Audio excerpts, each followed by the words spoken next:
Clark County Today is presented by Connell Real Estate. Hire an agent, get a team. Learn more by visiting connellrealestate.com.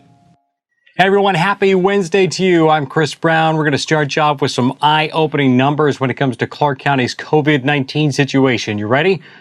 40. That's the number of new cases reported since yesterday alone. 162 new cases just since June 23rd.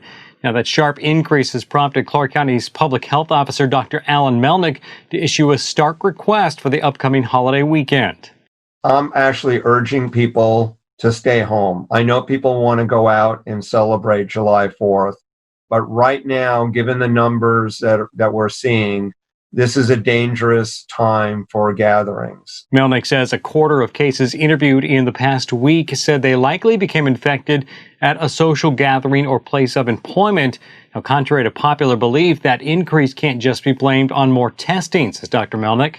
The testing has been about the same or maybe increased slightly, but the number of cases has increased, much greater than that. And the other metric we look at is if you test somebody who's symptomatic, what's the likelihood, what's the positivity rate, and that is going up. As for Clark County's move to phase 3, Melnick says he hasn't heard from Secretary of Health John Weisman about our status, though he has been updating the state on the recent uptick in new cases. Now, the county needs to see no more than 9 new cases per day to meet the state's metric for disease growth. Over the past week, there's been an average of 17 new cases per day, not including the 40 from today. So Melnick says he's pessimistic about the county's chance of moving to phase 3 anytime soon.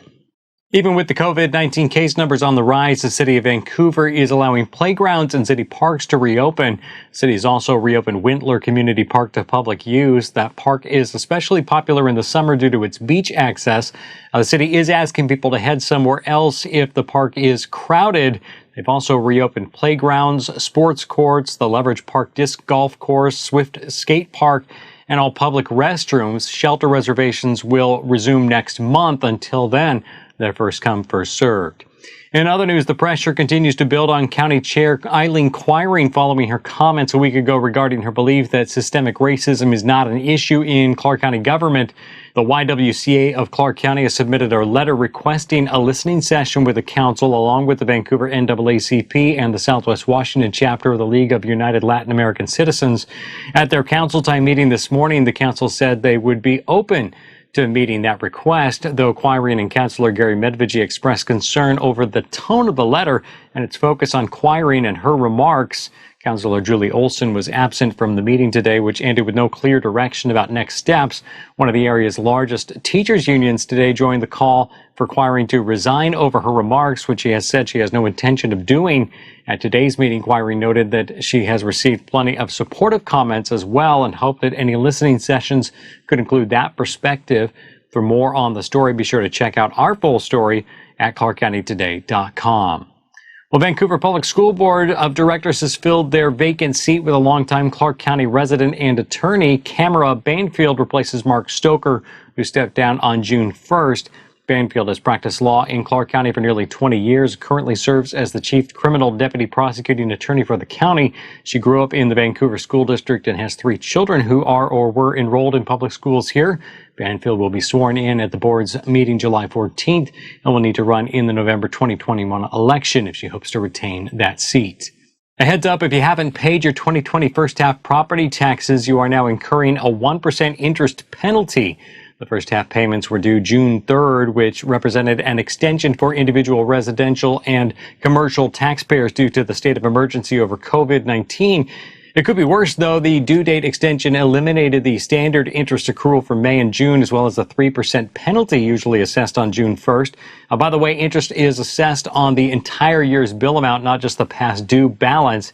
If you have a past due amount, you should have received a postcard to let you know. If you want to find out what you owe, check out the Clark County Property Information Center website.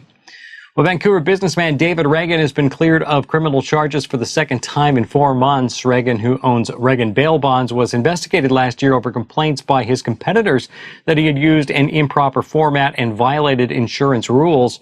Reagan says those allegations stem from his company's practice of self-guaranteeing bonds rather than using an insurance company.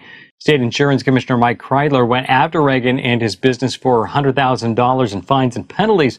A judge ruled in Reagan's favor last February, but the state appealed that ruling. This week, the appeals court judge upheld the original ruling, saying Reagan's business follows the nature of the bail bond agreement. Reagan says he believes the timing of his case during the 2019 election season was intentional. He lost to incumbent Ty Stober in the race for Vancouver City Council's position 5 seat. Well, it's been a little while since we had a chance to catch up with none other than the Birdman, Chris Driggins, who runs Parrots for Patriots and Northwest Bird Rescue in Vancouver. Our Jacob Granneman has an update right now about the organization's recent expansion. Thanks, Chris. Expansion couldn't be a better word. Chris Driggins and his operation with Parrots for Patriots and his operation with Northwest Bird Rescue has been going on for many years. And right now, even in the midst of COVID, he's still expanding his operation.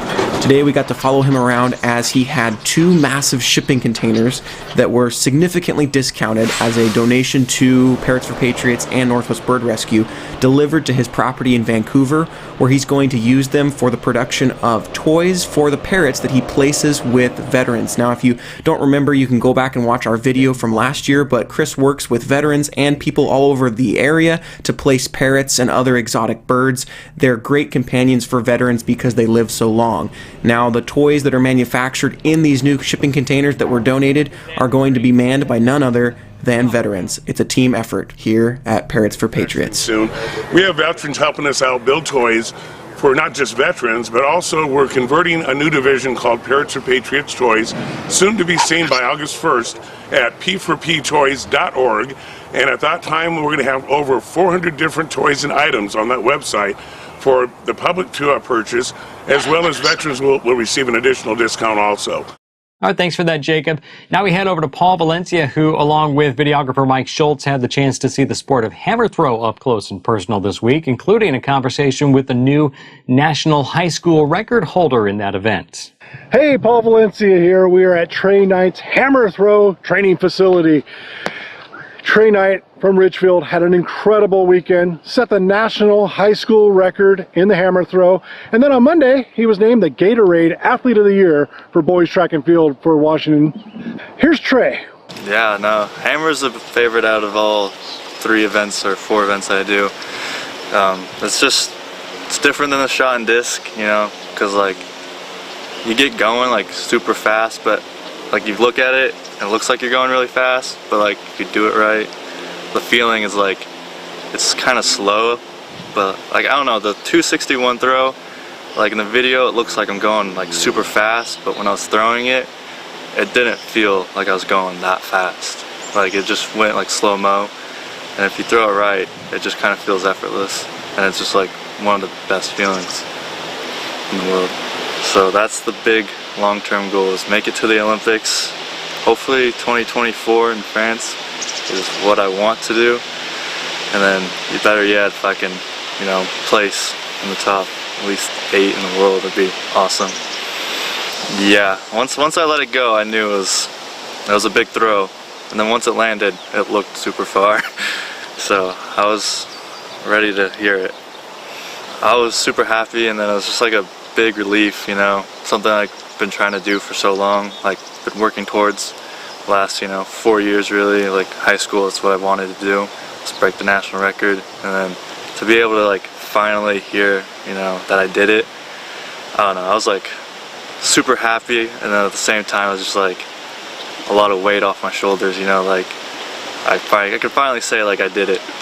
All right, thanks for that, guys. And there's your check of the stories we're following for you on this Wednesday at ClarkCountyToday.com. Be sure to follow us on Facebook, Twitter, and Instagram to see when stories are posted and chime in on the lively conversations. You can also contact us with your own story ideas and feedback via email, news@ClarkCountyToday.com. For all of us, I'm Chris Brown. Thanks for watching. We'll talk to you again tomorrow.